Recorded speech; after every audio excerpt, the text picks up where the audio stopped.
Hello, everyone. My name is Randall Schai, and I'm part of the screening team with the Alexander Valley Film Society. Welcome to our festival. We appreciate you joining us for our 7th annual Alexander Valley Film Festival. Of course, we're streaming this year. It's been a heck of a year. Thank you for joining us. Thank you for all of our donors for sticking with us. We appreciate you all very much. Let me start with some important introductory matters.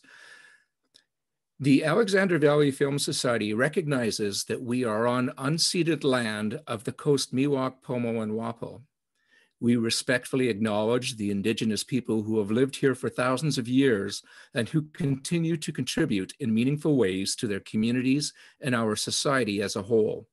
Our shared history includes the genocide, forced removal, and ethnic cleansing of Indigenous peoples. The Film Society is committed to centering Indigenous voices and stories, to recognize the past, and to celebrate the resiliency of Native people and their culture. Our deepest thanks go to Nikki Myers-Lim and the California Indian Museum and Cultural Center, and Clint McKay from the Pepperwood Preserve for their assistance with this acknowledgement.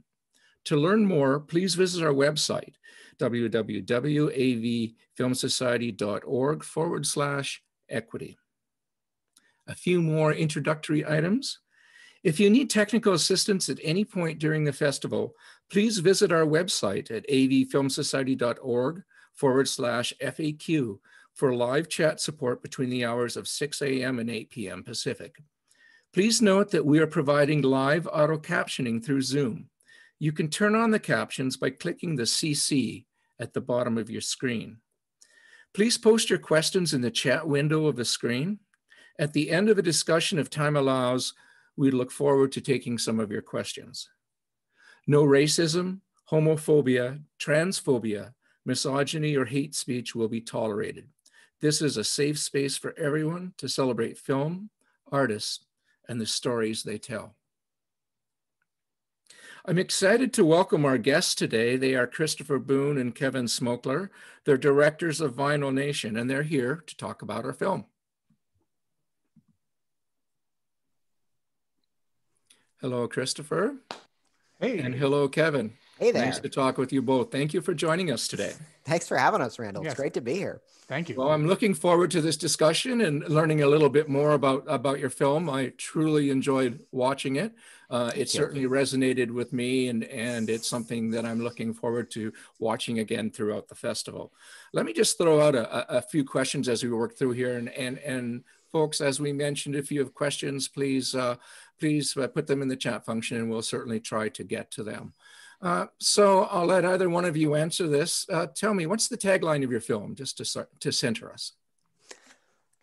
We designed the poster about 7.5 decades ago. So let me see. What is it? A deep dig into the vinyl renaissance? Is that what we decided upon, Chris? Now we edited it to a documentary dig into the vinyl resurgence. That's right. I love the journey on taglines. Yes, and it's different on the website, isn't it? On the website, yeah, it's wax we trust. Yeah, pulled out a thesaurus. Did a little bit of wordsmithing, but yes, that sums it up both ways. Yeah. Well, that's really fun. Guys, could you each tell me your background and how you came to work together? This is Kevin. Chris and I went to college together, so we knew each other from university. We are 2 years apart. Give a shout out to the institution, whatever it is. Johns Hopkins University in Baltimore, Maryland. We were, so we did not overlap so much there. We had friends in common and interests in common, but we were on different academic paths and only overlapped for about a year or two. My day job is writing books about pop culture, and I had written a book about 80s teen movies called Brat Pack America in 2016. And Chris, who is very wired into the film community in Albuquerque, Mexico, where he is based, got in touch with me and said, why don't you come out to Albuquerque and we'll watch The Breakfast Club and we'll sell some books and we'll do a Q&A and we'll eat a lot of tacos and red chili. And that all sounded great to me.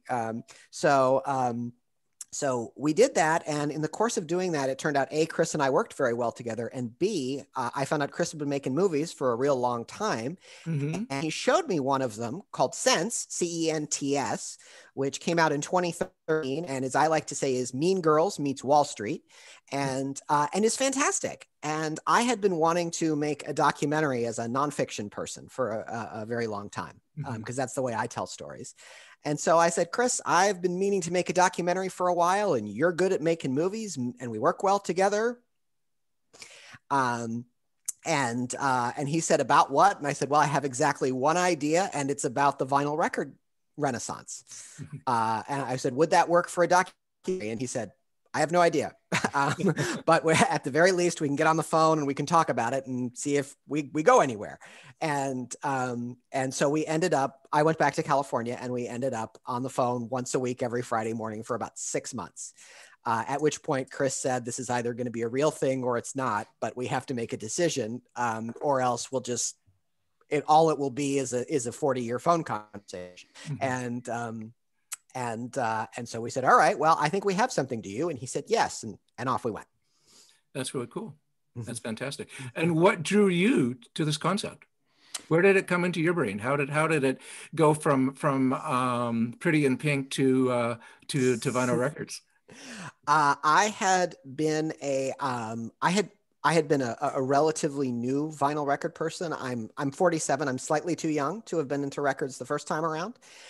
And I inherited a turntable from someone, and I said, well, I guess I'm a record person now, but I didn't know anything about records or how to dig or or what to pay attention to or how not to get taken for a ride. And so I asked around, and it turned out it was a way. And this is, by the way, I had no idea that a record renaissance was in the making when I got my turntable, and the two things happened to coincide with one another, but I didn't know it was happening. And then Chris, but they were happening together. And so I was 7 or 8 years into being a record person when Chris came around to it. And he came around to records for entirely different reasons than I did. And it was coincidence that we were both into records when we started talking about this idea. That's neat. That's cool. And Chris, what was your background into records? Is it something that you've admired for a long time? You've been a longtime collector, or were you part of the Renaissance that Kevin was talking about? No, like Kevin said, I'm part of the Renaissance, resurgence, whatever we want to call it. My wife and I got a turntable, I think it was like 2014. And like Kevin said, we're both a little too young. Like when I was a kid, like I had my Fisher Price, record player, like all kids in the early 80s and late 70s did. So, I had my Sesame Street LPs, and I had a couple 45s. I had Wanna Be Starting Something by Michael Jackson and an Air Supply single in there somewhere too. But I was really of the cassette generation, and then quickly into the CD generation as well. And so I worked in a record store right after college for a year, but we just sold CDs at that point in time. Like we didn't sell a single record. We had maybe a wall of tapes at that point in time. But yeah, records were essentially a novelty already at that stage. So it wasn't until, like I said, 2014, we got our turntable and I got back into it. And what really attracted me to the idea that Kevin pitched was my daughter is now 17, and she got her turntable when she turned 13, I think. And I just thought that was fascinating that she owned music in a physical format as a vinyl record, and she had never owned music in any other physical format. She never owned CDs. She only knew music through, first iTunes, then Spotify. And here she is buying records. And there were a lot of young people like her that were getting into records who had never owned music in a physical format. And it was great because it gave me an excuse. I always loved giving music like as a gift when I was growing up to like my brothers and my friends, and like my daughter, I was like, here's a playlist, like happy birthday. I mean, that's pretty bad parenting, I think. So being able to actually hand her a record, it was like, yeah, all right, here we go. Very tactile. Yeah, exactly. So I was interested in like, why is this happening with this younger generation? And then also like, I realized that I had been disconnected, I feel like, from music for many years until we got the turntable again. I'm much more of an album person as opposed to listening to individual songs. And so I just was kind of like, I felt like I was in like a music desert for a long time until we got that turntable. And then I could reconnect with both the music I used to listen to, but also newer music as well that was coming out on vinyl records. Mm-hmm. It seems that you had opportunity to talk with a great range of people in the industry. Did you find the community welcoming? Did you have to knock on a lot of doors? How did that all work for you? Everybody in the movie is a degree, maybe two at the most, a way of separation from the two of us. So that helped. It helped that we were being introduced. Either we knew the person or we knew someone who knew the person. We also pretty early on had a no famous people rule for this movie. We don't have anything against famous people, but we were a small documentary with limited resources and time, and we knew we didn't have it to devote to deal with agents and publicists and having someone cancel on us at the last minute or something like that. Their reasons would have been great, but we didn't have resources to expel for that kind of thing. So only ordinary people. And Chris, I don't think there was anybody who was who was suspicious of what we were up to. And everybody, and I think we quickly found out that if you say, let's sit down and talk about records, most people see a long stretch of highway leading into the distance before. Yeah, we were able to talk with most of the people that actually appear in the film before we ever brought our cameras out to their locations. Not all of them, though. I think the Billy Fields and the Ben Blackwells and the Mark Michaels, like those people that own the record pressing plants too. I mean, just because their schedules are as busy as they are, it was more of just getting a hold of them via email and letting them know when we were going to be around and coordinating. But everybody else we did talk to, I think, ahead of time. So like Kevin was saying, we kind of knew where those conversations were essentially going to be going. And then based on kind of those pre-interview interviews, we also knew some additional questions that we wanted to ask of those particular interview subjects. And that also helped us. We put together essentially our album track list before we hit the road of what we initially wanted the story to be. Of course, by the time we got the post-production, it became something totally different when we were with our editors. But that was a good foundation for us to start from. Cool. And how long did it take from pitch to final? I think from when Chris and I started talking about it was March 18th or March 2018. And then we completed, we sort of tied the bow on the whole thing February of 2020, which was great timing. As you really good timing, as it turned out. So a little less than 2 years all told. That's cool. What was, I hear of it as a challenge for independent documentary film to get financing. What's your story? I'll start, and then Kevin, you're going to finish. Yeah. When we started talking about the idea, I think one of the first things I probably told Kevin was, listen, any movie, documentary or narrative, the biggest hurdle is finding money for it. And Kevin early on is like, I think I might have a lead on that. Okay. So then we just kind of went about our way of just kind of researching it and trying to figure out if there was a story there. And once we figured out there was a story, then it became, okay, well, let's put together essentially a pitch document and then back everything up with who are our advisors and who are our primary interview subjects. And then I was like, okay, Kevin, here you go. Where do we go from here? So I'll let you pick it up from there.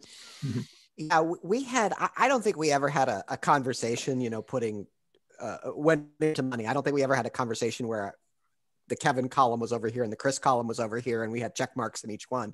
But it was pretty well understood that because I was bringing the idea to Chris and he was the one with filmmaking experience, that I wasn't going to be like, hey, let's make a movie together and we have no idea how to fund it. And I'm just going to drop the idea in your lap and we'll see what happens. It was pretty, I think it was understood it was going to be my job to do the pitching and the outreach to funders and stuff like that. And I think because our leads were solid and because when we started talking, that was among the very first things that happened is we got a sense that we would be able to rustle up the funds for it from somewhere.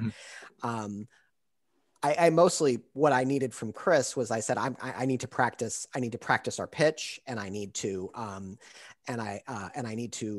we went over all the documents together many times that Chris was had the patience of a heron and a saint when we were at, because because I had a lot of dumb questions, and then what.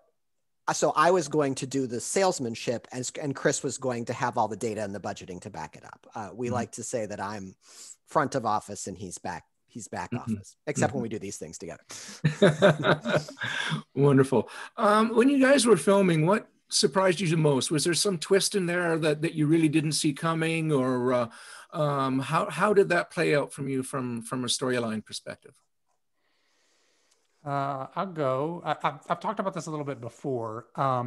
We shot in the Bay Area for our first week of filming because Kevin lives in San Francisco, and we had a lot of people from his network that we wanted to talk to. So we kind of used that week really to get to know how this process was going to work. Our cinematographer, Sherry Kalk, was from LA, so she flew up, and it was going to be a good proof of concept week, essentially. And at the end of that week, we filmed with Ashley Ann Kriegbaum, who's a DJ, but also a radio producer. And at the time was living in the Bay Area. I think she's moved down to LA since we filmed. But she and Kevin were also friends. And at the end of her interview, as with every interview Kevin conducted, he asked the question, what do you hope will happen to your record collection when you're gone? Which I loved as a question. And what I did not expect was how emotional Ashley Ann was going to get when asked that question, and that she had thought about it in such detail. But it was more how she responded to the question, both emotionally, but also the language that she used when answering the question, really hit me hard too. And I don't want to spoil it for anyone who hasn't seen it, but like you can see how that moment affected us as filmmakers. And when we finally called cut on that, I just remember saying to her from way off camera, like, thank you for sharing that story. That was really meaningful. And then later that night, when I was talking to my wife about how the shoot had gone, I said, I don't know how the movie's going to turn out, but I think we have something, like something I never would have expected.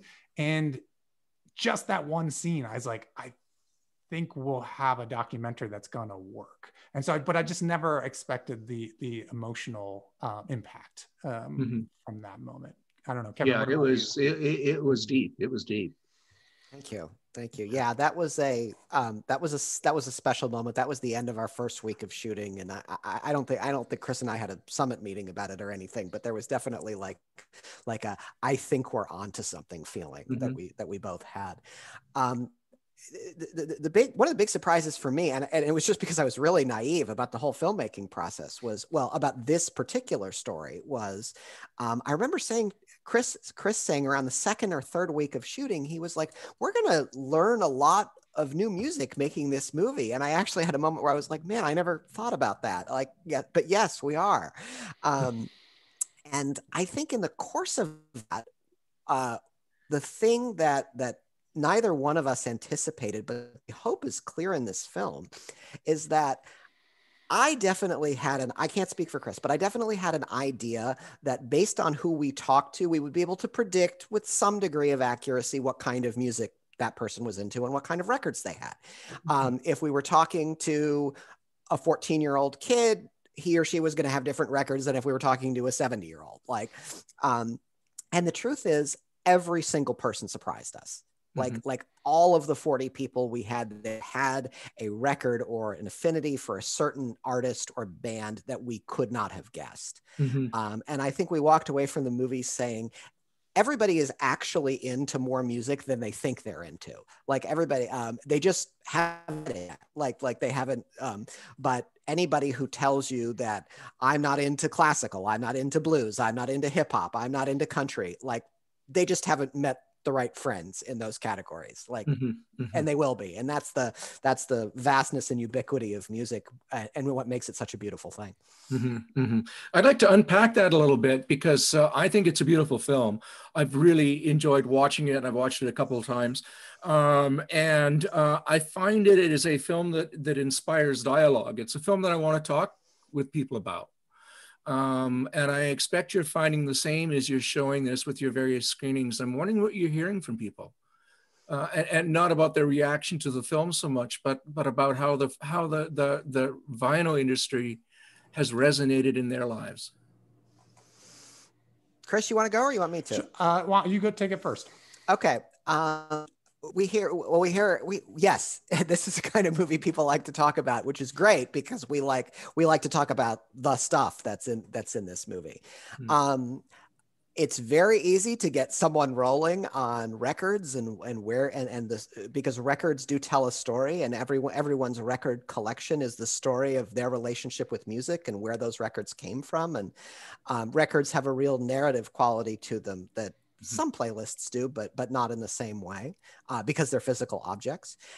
We've also found because we've had the pleasure of being an official selection at many film festivals, that people are enormously proud of their local record stores and their local music venues and music communities, which is great to hear in this difficult time for all of those things.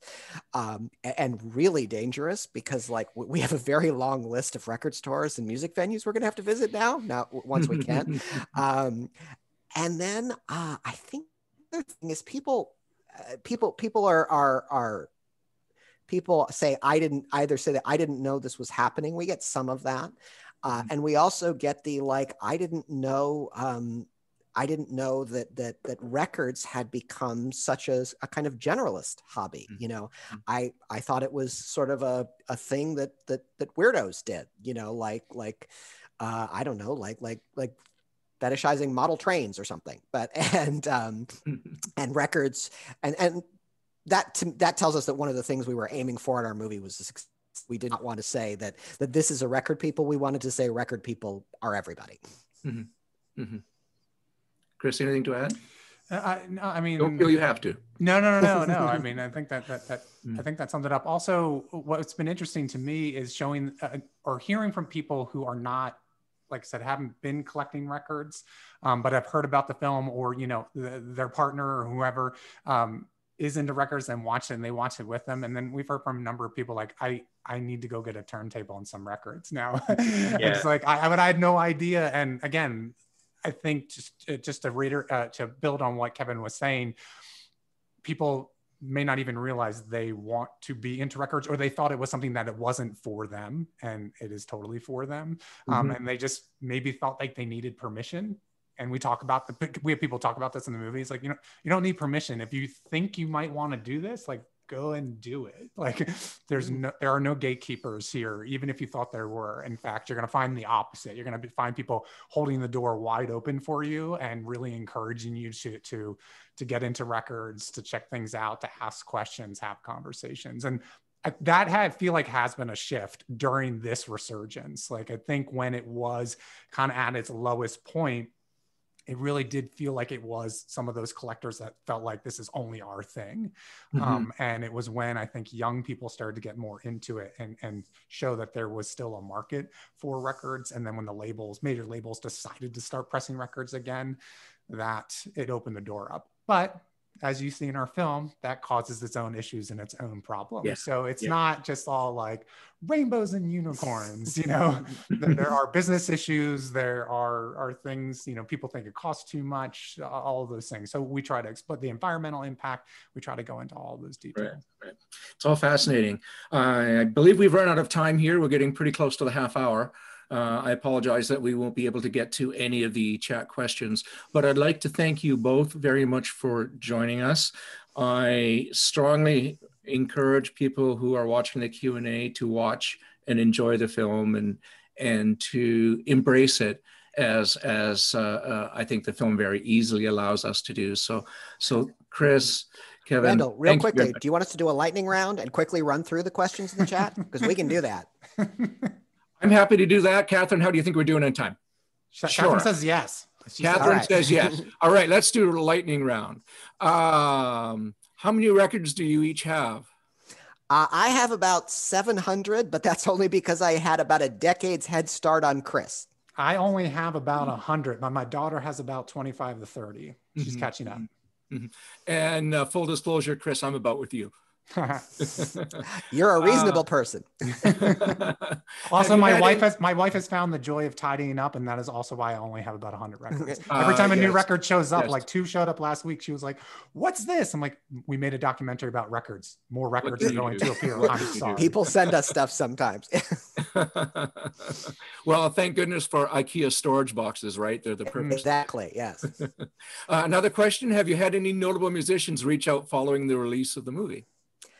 A couple, yeah. We more we've had music journalists and agents and managers who have gotten hold of the movie through their various networks, and they said, "Oh, I showed it to so and so band I managed. They liked it," and we're like, "Cool, thanks." Like that's really neat. We have not had Beyonce call us and say that she saw our movie or anything. No, but we did end up in like a private Zoom chat talking about the movie, and I for the fans of this band, I apologize for not knowing his name, but somebody started talking and introduced himself. He's like, "And if you don't know who I am," and I didn't, he's like, "I'm the drummer for the Dead Milkmen." Like, oh yeah, that was cool. That was awesome. That was so cool. That was sorry to fans of Dead Milkmen that I don't know the drummer's name. I apologize. Yeah, there was a private club in Philadelphia that put an event together for us, and the drummer for the Dead Milkmen happened to show up, which was super fun. That's your brush with rock and roll fame. And I do note one comment here, a little sad bit of news to pass on. One of our commentators points out that the last record shop in Sonoma County closed this month. So that's really too bad. It is, because their website's still up and running. Yeah. That's really, that's a great record store. That is a shame. Yeah. All right, guys, that's all the questions. Actually, there's one more. Yeah. One person's asking, and to the extent that you're comfortable talking about this, you're good partners. Are you working on more projects? We have decided that I am the kind of person who will tease Chris and say say so about our next movie, and Chris, being an adult, will say, "Let's see this one. Let's make sure this one gets all of the attention it deserves." We released this under possibly the worst circumstances you can release a small independent documentary under, and so whatever life it has is going to be largely up to us and the good people like you guys at the Alexander Valley Festival. So we need to give it all the attention it deserves until then. But I think we both know that we work really well together, and if the circumstances were right, and we could line up the stars the way we did for this movie, I'm sure we would.